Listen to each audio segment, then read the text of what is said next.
Who was there one person like at the top of your head that just shocked you, like when they went home throughout your years hosting that show? Like went home too early. Every season. Yeah. And I mean, sometimes you can be an entertainer and a performer and bring joy to people. And it's not about your skill set as a dancer, right? It's not about perfection. It's just really about feeling. So it was unpredictable. And it's show by show. You could be amazing and then just have a shitty song or screw up your dance or who knows, or be in a funk that week, or you could not be the greatest dancer and you can be so fun to watch. One of the things that surprised me the most on the show was comedians. We would always book a comedian for just pure entertainment. And the comedians were not funny on the show because it was so scary and hard. You know what I mean? You kind of felt for some of the people of like, you're trying so hard. I mean, mind you, I think I would be horrible at it. So I'm not criticizing anyone, but you had to have like those comedians as part of it. Yeah.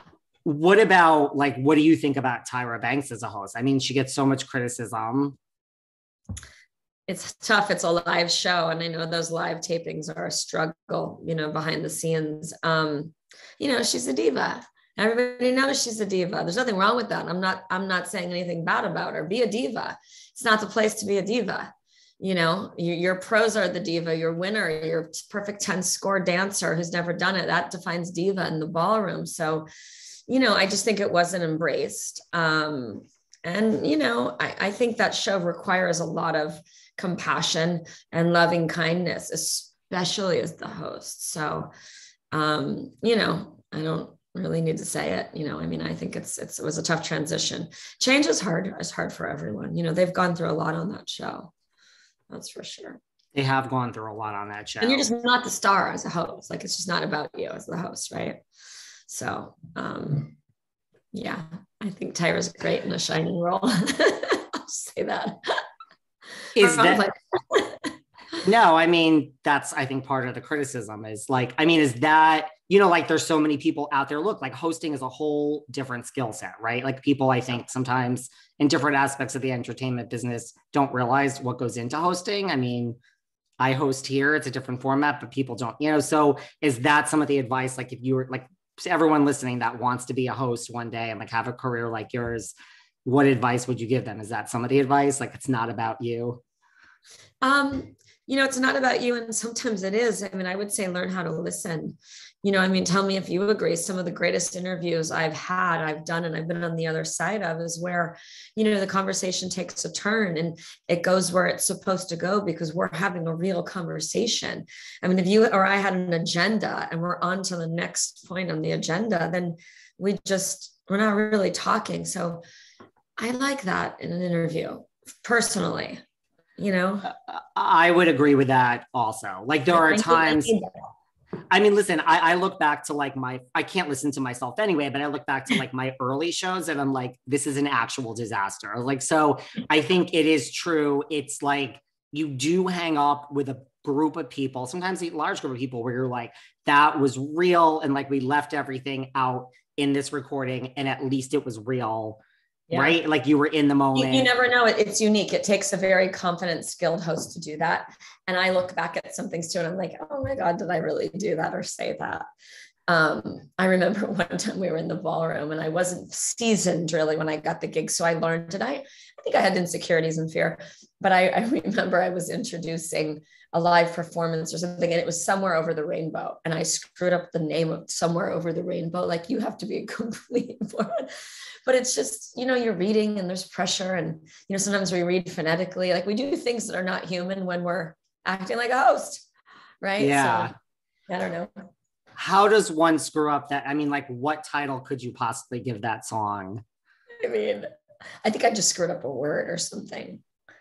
And I think in the early stages of my career, when you make a mistake, you would just sort of skate over it. Where now you and I would probably go, did I just say that? Oh my goodness. Like one of the greatest songs, of most recognizable songs in the world. Let me back up, because we just fix it because it's live. And then I'd rather see that, right?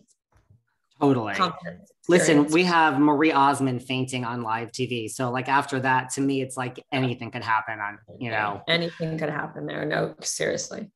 What about like, I know, I mean, it's many years ago, but like, I know you found out that you weren't coming back to Dancing with the Stars, like you said, like just weeks before the next season. Like, did that teach you something about the entertainment business? Like, I've had a lot of lessons where I'm just like, welcome to Yeah. Hollywood, people. Yeah, I mean, it's not a considerate business. It's the nature of the beast. I had an amazing experience and great relationships. So I think I left with grace the same way I began that season of my life, that career, that season meaning like the moment.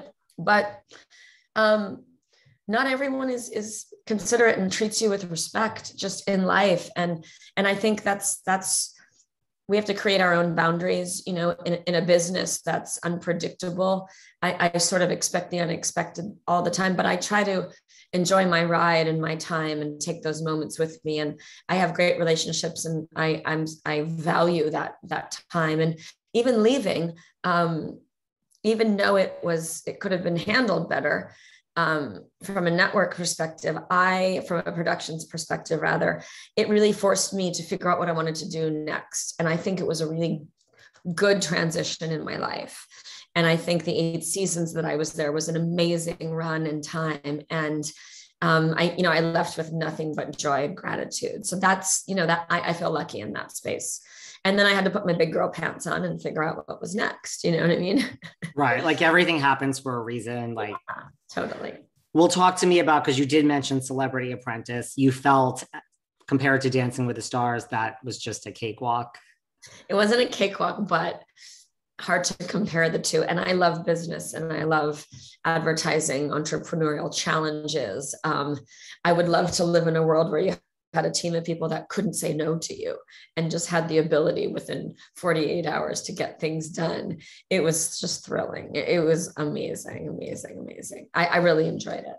Well, look, you finished in 3rd place. Like, you won a Maribel trophy. Now you're like totally different. You're doing a business competition, 3rd place. Like, forget about hosting. Like, you might just be great at like being a contestant on like reality TV shows. It's funny now when offers come along, I'm like, you know what? I've done so many of the great ones. I think I need to like retire my hat as the reality competition girl. Yeah. I don't know. I like that now. Celebrity Big Brother. You're talking to Jeff Probst. That's the CBS family. That's a great show. I don't know. I'm pretty busy now, CEOing Baby Body, but I love what I'm doing now. And it's really gratifying. Do you, now that you're so busy with like this and the nutrition, like, do you ever miss, like you've done some acting, you were on Melissa and Joey. Do you ever do you have any interest in doing more? I don't know. I never know what's coming next. I always try to have an open mind, take advantage of the right opportunities. I'm really enjoying working with the community of women and choreographing content and building a wellness business. And there's so many different levels of it. The app is sort of the nucleus in one part, but product development and global events and all these things that we're doing, live events. It's really fun to be able to produce that and choreograph that and run that and kind of lead people in this space. So it's consuming and I really enjoy it. So I feel lucky to be in this space.